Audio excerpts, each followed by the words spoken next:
खुदा के कलाम में से हम एक ऐसी पर्सनालिटी के बारे में सीखेंगे जिसने अपने आप को तब्दील किया, और उसकी तब्दीली कोई दिखावे की तब्दीली नहीं थी, उसकी तब्दीली कोई वक्ती तब्दीली नहीं थी, बल्कि रियलिटी में उसने अपने आप को तब्दील किया और एक्शन करके दिखाया कि मैं अपने आप को चेंज करता हूं। और खुदावंद यीशु मसीह जब इस दुनिया में आए तो उनके दुनिया में आने का जो मकसद था वो यही था कि वो खोए हुओं की तलाश करें। और आज जिस बात के ताल्लुक से हम सीखेंगे वो है लास्ट एंड फाउंड, गुमशुदा लोगों की तलाश।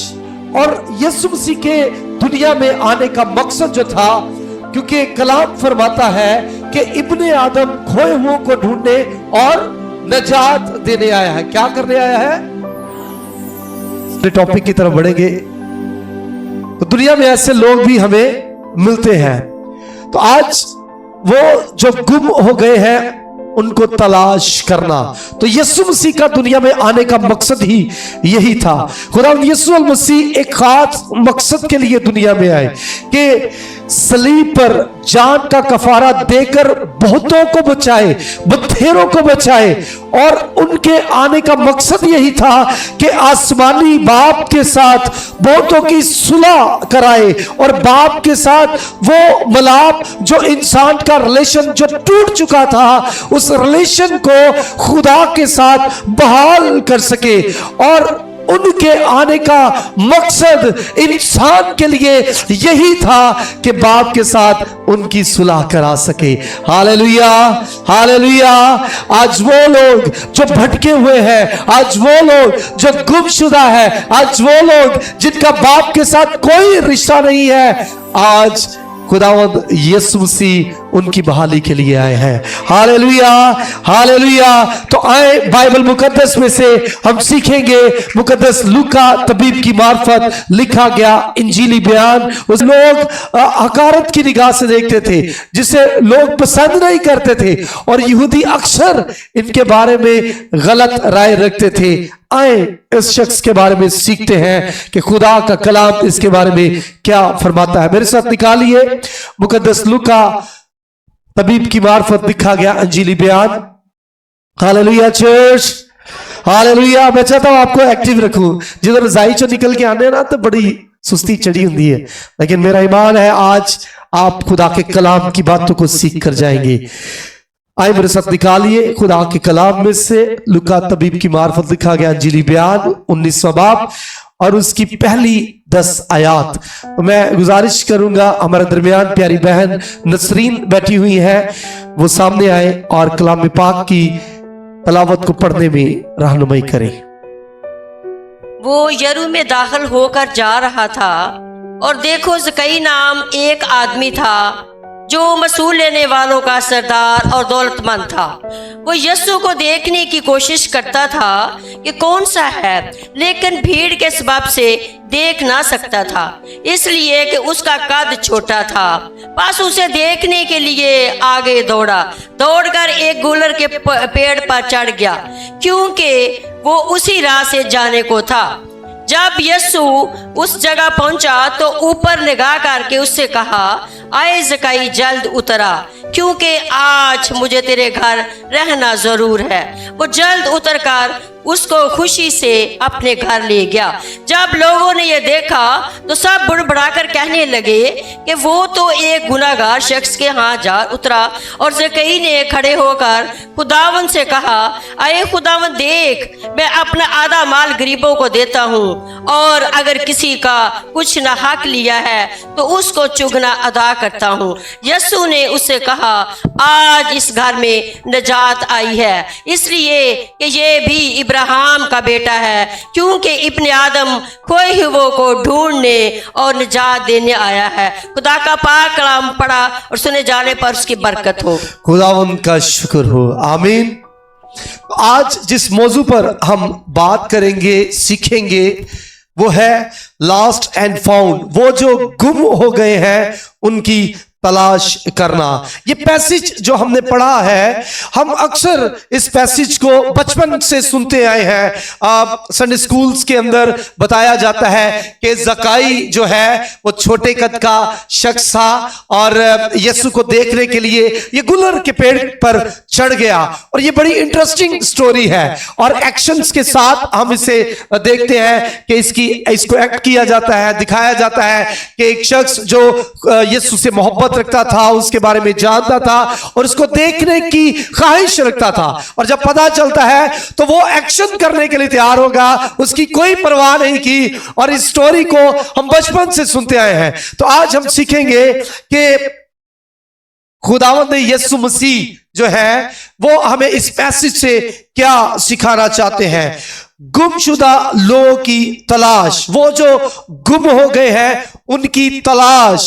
और गुम होने के लिए जो लफ्ज इस्तेमाल किया गया है वो है डिस्प्लेस्ड, यानी वो लोग जो अपनी जगह से हट गए हैं, वो जो फिर गए हैं, वो जो जिन्होंने अपने मकाम को छोड़ दिया है। खुदावंद यीशु अल मसीह उनको छुड़ाने और बाप के साथ सुलह कराने आए हैं। और यही खुदावंद यीशु मसीह का मकसद था कि वो अपने लोगों को निजात दे, रहाई दे। आज मेरे अजीजों, हम सीखेंगे कि यीशु मसीह का दुनिया में आने का मकसद क्या है, वो क्यों काम को करने के लिए खुदा बाप ने अपने बेटे हमारे खुदावंद यीशु मसीह को दुनिया में भेजा।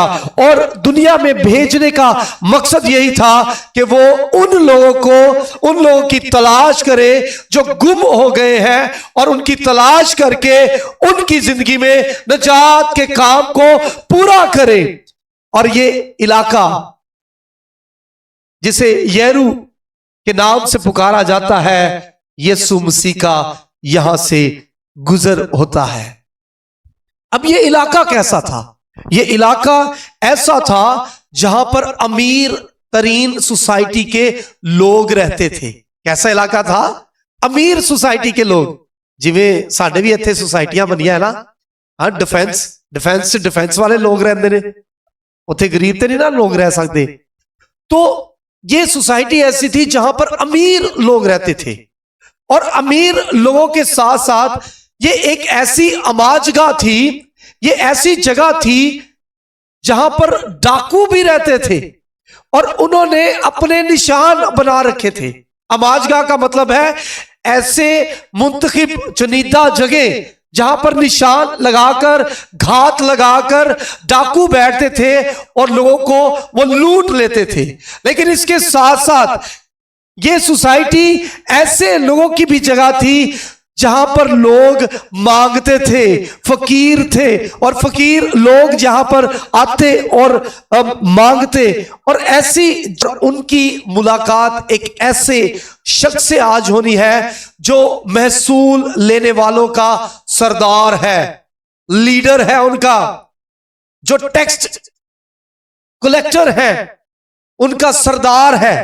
उनकी मुलाकात एक ऐसे शख्स के साथ होनी है जो नामी गिरामी है, और यरू से गुजरते हुए आज इस शख्स का इनकाउंटर होना है, यीशु के साथ उसकी मुलाकात होनी है। और वो शख्स कौन है? उसका नाम क्या है? उसका नाम जकई है। अब नाम जकई है। हम बड़े शौक से अपने बच्चों के नाम रखते हैं। नाम रखते हैं, मूसा नाम रखा जी, क्यों रखा जी? ऐ जी वड्डा होके मूसा वर्गा बनेगा। अब्राहम रखा ना जी, नेक बनेगा। अगर मूसा ईमानदार था तो हमारा बेटा भी ईमानदार रहे। ऐसा ही है ना?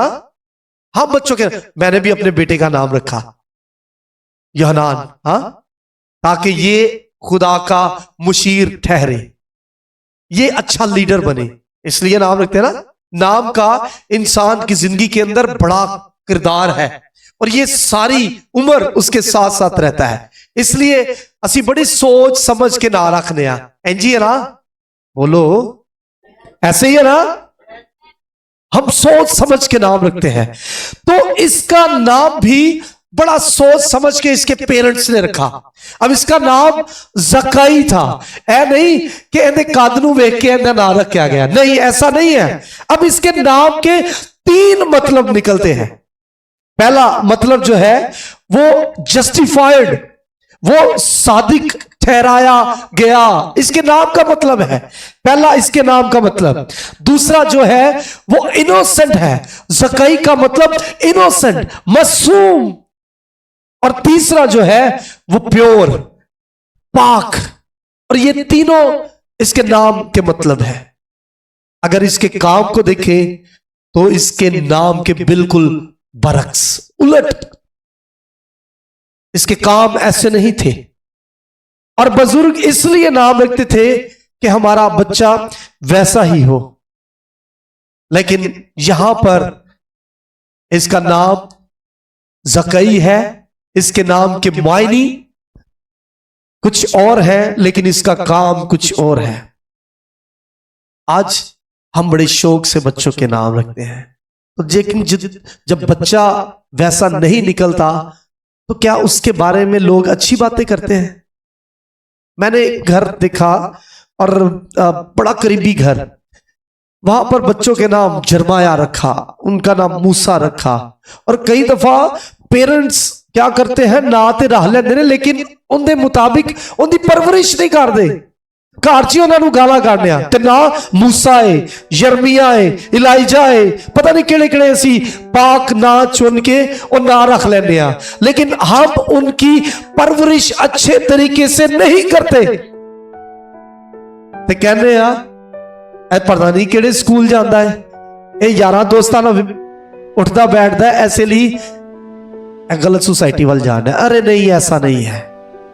इसकी रिस्पॉन्सिबिलिटी आप पेरेंट्स को दी गई है, आप पेरेंट्स को दी गई है ताकि आप अपने बच्चों की अच्छी परवरिश करें। अगर बच्चा अच्छा काम नहीं करता तो कहने ने कि अपने प्यो ते गया है, हाँ जिहो जा प्यो ओहो जे काम। ते अगर धी दी गल करिए ते धी मां जिहो जी हुंदी है, धी भी ओहो जे काम करदी है। ते अगर वो अच्छा काम ना करे, इनकी मां भी यहो जी होगी। सीधा पेरेंट्स को ब्लेम जाता है। इसलिए जब भी नाम रखे सोच समझ के रखें। Hallelujah church, hallelujah, hallelujah. हमने अपने बच्चों को जो नाम रखे हैं वो हमारी रिस्पॉन्सिबिलिटी है। तो ये जो इसका नाम जकई था, इसके पेरेंट्स ने इसका नाम रखा और इसके नाम के मतलब वो सादिक ठहराया गया, वो मासूम होगा और वो पाक होगा। लेकिन ये अपने नाम के बिल्कुल बरक्स था।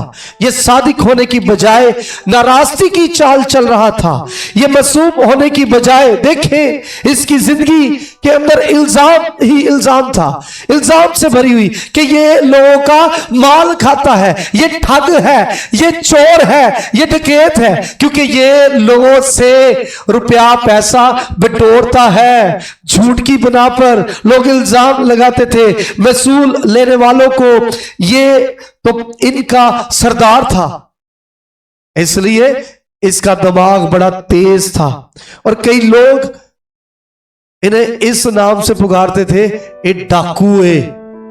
जरा सोचिए, किसी दे पुत्र नूं तुसी कहो, उन्हें पेंसिल ही भावें चुकी होए ते उन्हें कहा जाए तू डाकू है, सोचिए उसके लिए ये कैसी बात हो गई।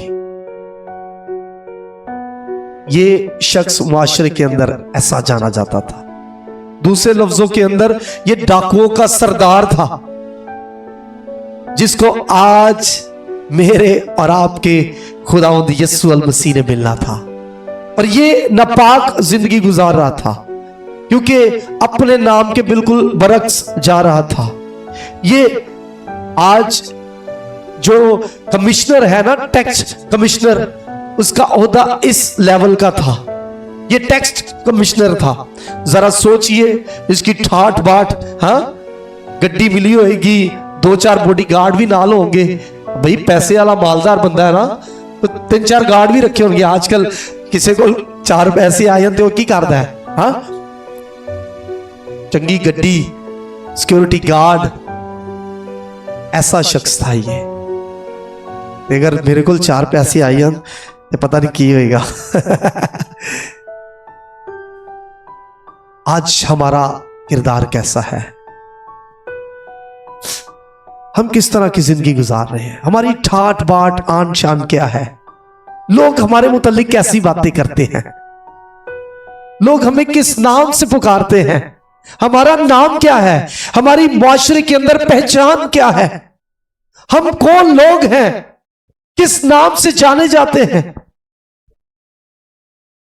इसके लिए यीशु मसीह को मिलने के लिए बड़ी मुश्किलात थी। इसके अंदर शौक था, तजस्सुस था कि टुडे मैं आज यीशु को मिलके ही रहूंगा, क्योंकि वो मेरे इलाका के अंदर आया है। आज मैं कुछ भी हो जाए उससे मिले बगैर नहीं रहूंगा। हाँ, मैं उसे देख ही लूंगा, मेरी हसरत पूरी हो जाएगी। इसके अंदर तजस्सुस पैदा हो गया। इसने कहा कि मैं अपने लोगों की भी परवाह नहीं करूंगा, वो मेरे बारे में क्या सोचते हैं। लेकिन जब तजस्सुस बढ़ता है तो मुश्किलात भी बढ़ती है। जब ईमान बढ़ना शुरू होता है तो रुकावटें आना शुरू हो जाती हैं। इब्लीस आपकी जिंदगी को वरगलाना और आपको टेम्पटेशन से, आजमाइशों से भरना शुरू कर देता है। ये काम करने के लिए जब खुदा आपको बुलाता है कि मेरे बेटे, मेरी बेटी मेरे पास आ, तो इब्लीस उसी कदर अपने हथकंडों को इस्तेमाल करना शुरू कर देता है। अब इसकी जिंदगी के अंदर भी तो मुश्किलात थी, भीड़ बड़ी ज्यादा थी जो यरीहो के इलाका के अंदर थी, क्योंकि यीशु मसीह जहां जहां जाते लोग उसके पीछे चले आते। और हम देखते हैं कि भीड़ के अंदर जो लोग बीमार होते, हमने सीखा 12 बरस की औरत के बारे में कि लोग उसके पीछे आते बीमारी से शिफा पाने की घर से, कि अगर मैं उसका पल्ला छू लूंगी तो मैं शिफा पाऊंगी। इस कदर बीमार लोग उस पर चढ़े आते। लेकिन यह शख्स जिसका नाम जकई है, इसने इरादा कर लिया, इसने इरादा कर लिया आज कुछ भी हो जाए मैं यीशु ਨੂੰ मिल के ही रहना है, ਉਹਨੂੰ ਵੇਖ के ही रहना है, क्योंकि यीशु मसीह ऐसे लोगों की तलाश में था जो गुमशुदा है, जो खोए हुए हैं। आज माशरे में देखिए, इर्द गिर्द देखिए, वो कौन से लोग हैं। दूसरा, इसका कद छोटा था। और मैं यीशु ਨੂੰ मिलना है, जलसे से चला गया, वहां नवाज शरीफ ਨੂੰ मिलना है या किसी लीडर को मिलना है, ते रश बड़ा ज्यादा है, कद भी मेरा छोटा है, किते मिदे ही ना जावा, डिग ना पावा, डर हुंदा ना। तो इसके लिए बड़ी मुश्किल थी। तो इसलिए बच्चे भी अक्सर कहते जकई बच्चों जी सुनी है ना, स्टोरी सीखी है ना। Hallelujah, hallelujah. आए अपने लिए जोरदार तालियां बजाएं।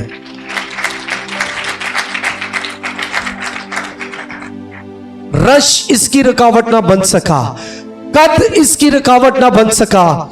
इसके अंदर जुस्तजू थी, इसके अंदर वलवला था, और ये यीशु को देखने की गर्ज से गुलर के पेड़ के ऊपर चढ़ जाता है। और जैसे ही गुलर के पेड़ के ऊपर चढ़ जाता है और यीशु मसीह इसे देखता है, और यीशु मसीह कहता है कि जकई नीचे उतर आ, आज मुझे तेरे घर में रहना जरूर है। इंसान होते हुए हमारी जुस्तजू, हमारा एक्शन कैसा होता है?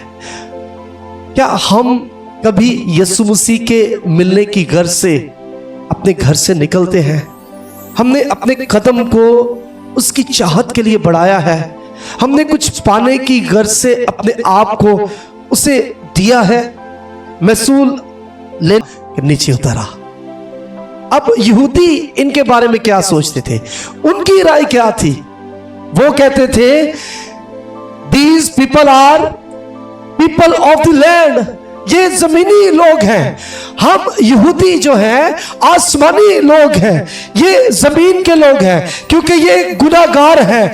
हम इनके साथ कोई रिलेशन नहीं रखते, हम अपनी बेटियां इन्हें नहीं देते, हम किसी बेटे या बेटी का ब्याह इनके साथ नहीं करते, हम इन्हें अपने अपने खजानों के इंचार्ज नहीं बनाते, हम अपनी अमानतें इन्हें नहीं देते। ये ऐसे लोग हैं जिनके साथ कोई राज नहीं रखा जाता, क्योंकि ये जमाने में बुरे लोग हैं, ये नीच लोग हैं, घटिया लोग हैं, और यहां तक कि इन्हें किसी का सरपरस्त भी नहीं बनाते थे, वो खैरात का इंचार्ज नहीं बनाते थे। वो इनके साथ अगर रास्ते में सफर में कोई मिल जाए तो वो इनके साथ सफर करना भी पसंद नहीं करते थे, और यहां तक कि अगर कोई दावत में इन्हें बुलाता तो वो इनकी दावत में ना जाते। इस कदर यहूदी इन्हें घटिया समझते थे, क्योंकि ये उनके नजदीक अच्छे लोग नहीं थे, वो इनको नापसंद करते थे, रिजेक्ट करते थे।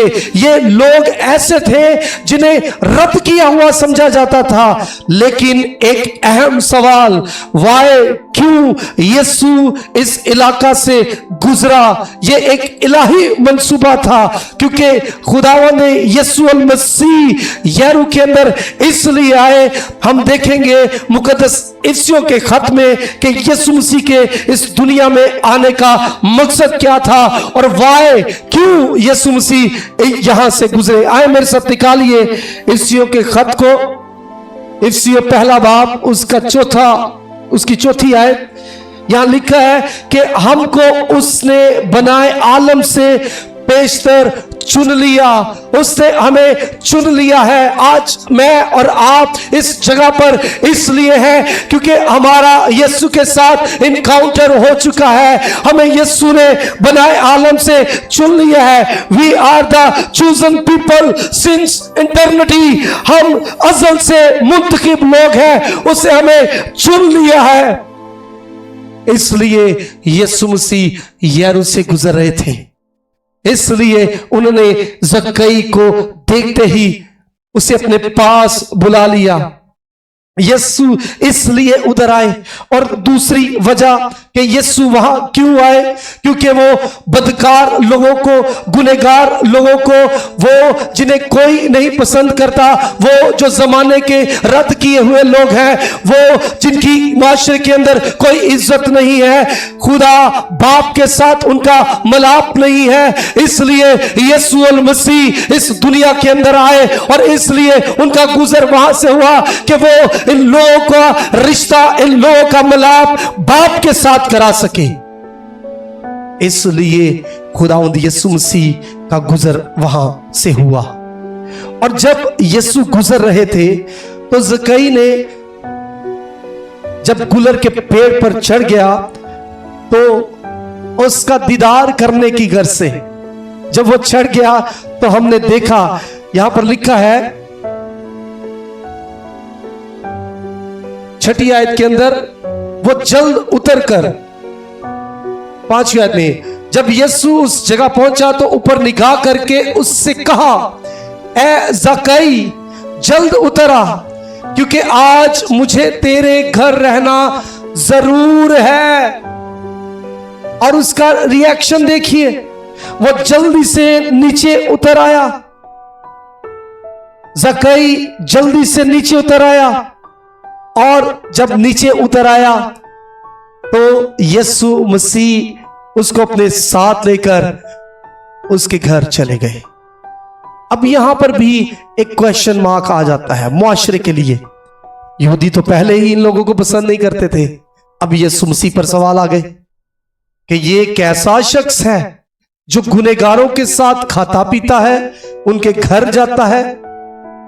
हमारे लिए भी बड़ा मुश्किल होता है जब हम ईमानदार हो जाते हैं, हम जब यीशु मसीह को अपना शख्सी निजात दींदा कबूल कर लेते हैं, हमारे लिए भी समटाइम बड़ा मुश्किल होता है। मैं एक ऐसे शख्स के बारे में बताऊंगा जिसने यीशु मसीह के साथ दिल लगा लिया, और वो दिन रात चर्च की खिदमत करता है। उसका उठना बैठना, उसकी सोच के अंदर यीशु उसकी जिंदगी के अंदर यीशु और उसके ख्यालात हमेशा यीशु की तरफ लगे हैं, बाप की तरफ लगे हैं, हैकल की तरफ लगे हैं। ते लोग उनके बारे भला की कहते ने? लगता है पादरी ने आंदे ते कोई टूना कर छड़िया है। अरे ये टूने शूने नहीं है, बल्कि ये वो मोहब्बत है जो उसे खुदावंद की तरफ खींच लाती है। कई लोगों ने बातें की हैं, लेकिन ये वो प्यार है, वो दिल की तब्दीली है जो उसे खुदावंद की तरफ खींच लाती है। अब हुआ क्या?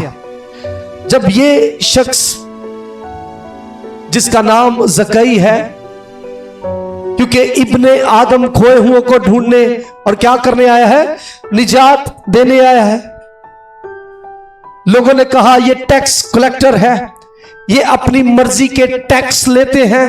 जब हम बिजनेस करने की घर से निकलते हैं, ये लोग क्या करते हैं? हम पर जो कुछ कीमत होती है उससे ज्यादा हमसे लेते हैं। हमें 100 देकर हमसे 120 लेते हैं, हमें 1000 देकर 1500 लेते हैं। इसलिए कि ये लोग अच्छे नहीं हैं। आज भी तो नाहक बातें करते और लोगों का नाहक लेते हैं। ये लोग ऐसे नजर आते हैं लेकिन है नहीं, ईमानदार बनने का ढोंग करते हैं लेकिन है नहीं। इन लोगों के लिए खुदावंद यीशु अल मसीह आया। आज खुदा ने मुझे और आपको चुना है ताकि हम उनकी मदद कर सके, उनकी जिंदगी के अंदर खुदावंद यीशु मसीह के कलाम को, इस बाइबल मुकद्दस को उन्हें दे सके, बता सके कि यीशु मसीह के इस दुनिया में आने का मकसद क्या है। अगर मैं और आप चर्च की कंडीशन के अंदर हैं और हम इस हालत में हैं कि हम रवायती तौर पर चर्च आ रहे हैं और हमारा अभी तक यीशु के साथ इनकाउंटर नहीं हुआ, हमने सेलिब्रेशन की, हमने क्रिसमस मनाया, नए साल पर दुआएं की कि खुदावंद तू मुझे तब्दील कर, लेकिन अभी तक यीशु के साथ मेरा इनकाउंटर नहीं हुआ। मैंने यीशु मसीह को बनामी जाना है, लेकिन बतौर अंदर से मेरा मन, मेरा दिल खाली है, मेरा इनकाउंटर उसके साथ नहीं हुआ। तो शायद आज मुझे इस मैसेज को सीखने की जरूरत है। आज खुदावंद यीशु को अपने घर बुलाने की जरूरत है ताकि यीशु मुझे और आपको कह सके कि आज मुझे तेरे घर रहना है, मुझे तेरे साथ खाना खाना है, मुझे तेरे साथ बैठना है, ताकि यीशु मसीह वो अल्फाज जो उसने जकई के लिए कहे मेरे और तेरे लिए भी कह सके। आए देखिए वो कौन से अल्फाज थे। आए देखिए 9वीं आयत में क्या लिखा है। खुदावंद यीशु अल मसीह ने क्या कहा? आज इस घर में, आए मिलकर कहेंगे, आज इस घर में जैसा यीशु का नाम वैसे उसके काम। यीशु का नाम जैसा है वैसे ही उसके काम है। यीशु अल मसीह का नाम इसलिए रखा गया ताकि वो अपने लोगों को उनके गुनाहों से क्या कर सके? रहाई दे सके, निजात दे सके, उन्हें बदी से छुड़ा सके, गुनहगारों के गुनाह माफ कर सके और उनका मिलाप बाप के साथ करवा सके। Hallelujah, hallelujah. आइए यीशु के लिए जोरदार तालियां। यीशु का नाम यीशु इसलिए रखा गया। खुदावंद यीशु मसीह को पुराने आदनामा के अंदर यानी आदे अतीक के अंदर जब हम देखते हैं तो किन नामों से पुकारा जाता था?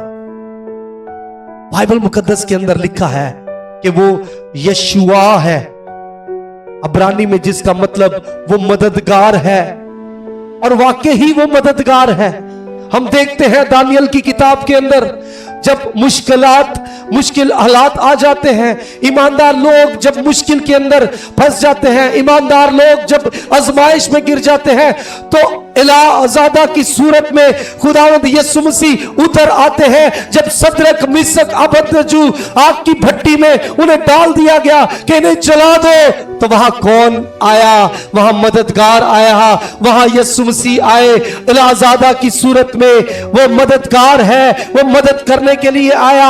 आज भी वो लोग जो मुश्किलात में हैं, वो लोग जो आजमाइशों में हैं, वो लोग जिन पर इब्लीस की कूदे बीमारियां हावी हो चुकी हैं, आज भी यीशुआ उनको बचाने के लिए आता है। हालेलुया। आइए उस यीशु के लिए जोरदार तालियां बजाएं,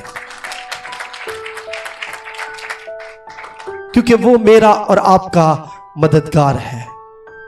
फिर इसका दूसरा मतलब, मददगार होने के साथ साथ ना सिर्फ वो मदद करता है बल्कि वो नजात भी देता है। और नजात किससे है?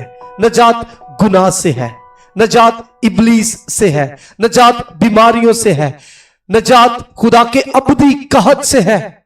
और यहां पर हम देखते हैं कि यीशु अल मसीह ऐलान करते हैं कि आज इस घर में नजात आई।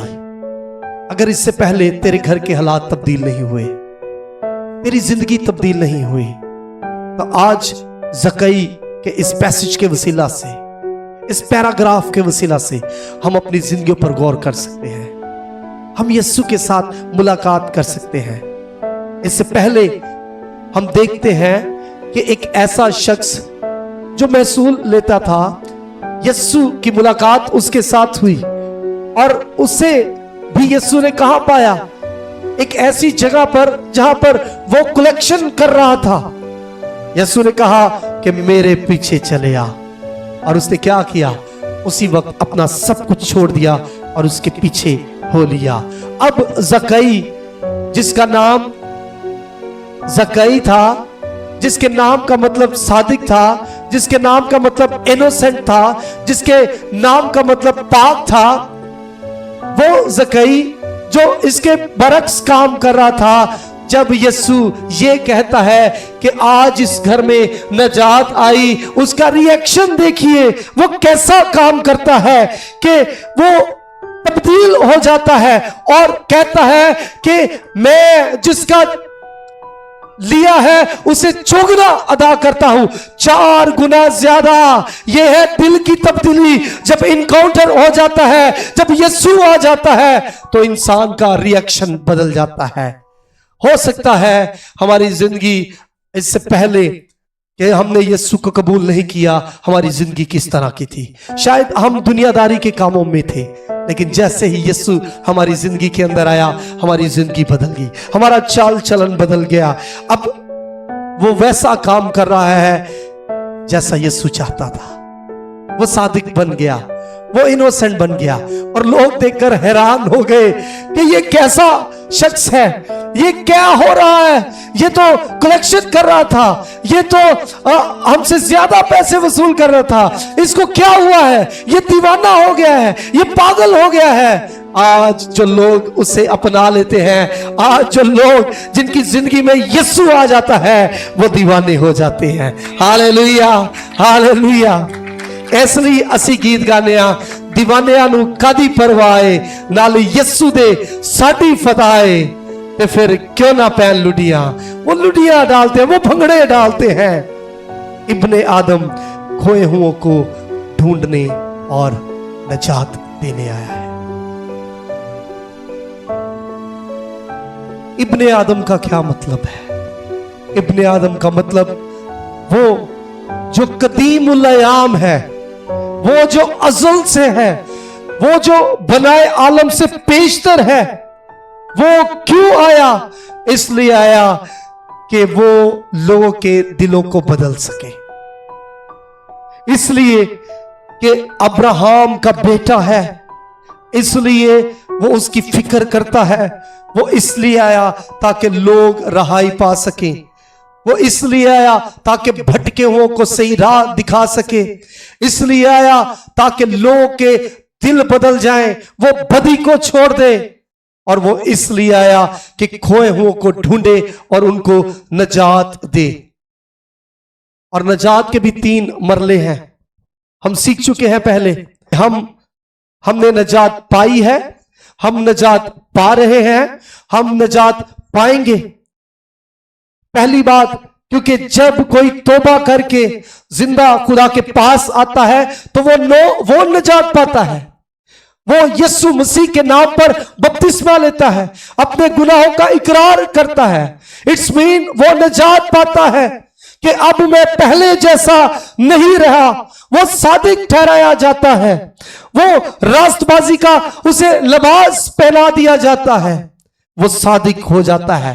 फिर जब हर रोज हम दुआ करते हैं, खुदा के पास आते हैं, घुटनों के बल हो जाते हैं, कलाम को पढ़ते हैं, तो हम पाक ठहराए जाते हैं। वो नजात पा लेता है और उसकी तकदीस होती है, वो तकदीस के मरने से गुजरता है। और फिर तीसरी बात, और जब खुदावंद यीशु मसीह आएगा तो हम जलाल में चले जाएंगे और फिर कामिल तौर से नजात पाएंगे।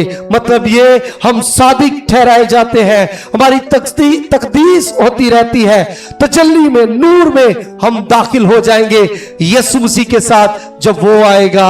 Hallelujah, hallelujah, hallelujah. आए जोरदार तालियां खुदावंद यीशु के लिए। आए हम सब अपने कदमों पर खड़े हो जाएं। इससे पहले अगर मैंने नजात का मजा नहीं चखा, मेरा इनकाउंटर नहीं हुआ, तो ये बात आज सीखने की है कि इब्ने आदम का आना मेरे लिए है, क्योंकि वो खोए हुओं को ढूंढने और नजात देने आया है।